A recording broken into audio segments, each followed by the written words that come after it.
नेते मयूर मोर्डे हे शरण मोर्चा इथे आपल्या ट्रॅक्टरमध्ये जिवंतपणे शरण मोर्चा आणलेला होता आणि शेतकऱ्यांचं जे नुकसान झालं गारपिटीमुळे त्यासाठी शेतकऱ्यांना न्याय द्यायसाठी हे आंदोलन उभं केलेलं होतं. दादा, शेतकऱ्यांना जो आज गारपिटीचा जो फटका बसलेला शेतकऱ्याचं नुकसान झालेलं आहे त्यासाठी आपण काय शासनाला आवाहन करणार?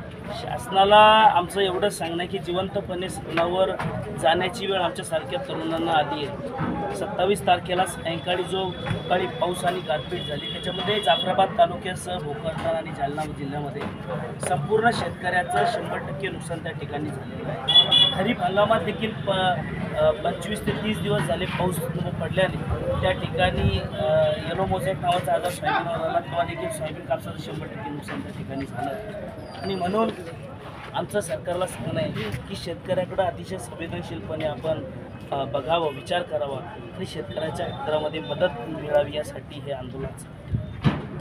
जाफरा तालुक्यात खरोखरच अन्याय होत आहे.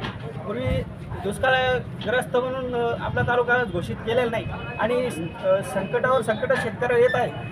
यापुढे जर शासनाने यांना पीक विमा असेल किंवा जे भरपूर जे नुकसान भरपाई असेल हे जर नाही दिलं तर शासना येणाऱ्या इलेक्शनमध्ये किंवा येणाऱ्या निवडणुकीत काय उत्तर देणार?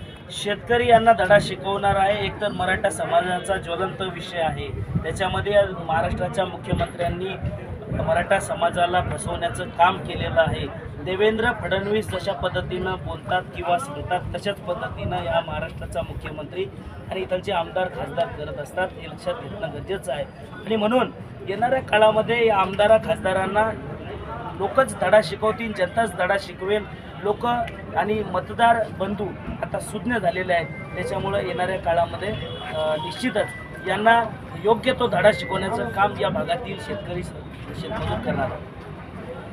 आपला देश हा कृषीप्रधान देश आहे आणि शेतकरी हा रात्रंदिवस कष्ट करून आपली शेती करत असतो, मालाला आपल्या पिकाला जीवापाड थेट करत असतो आणि आसमानी संकटाने त्यावर एक हल्ला करून वस्तू पिकं केलेले असतात.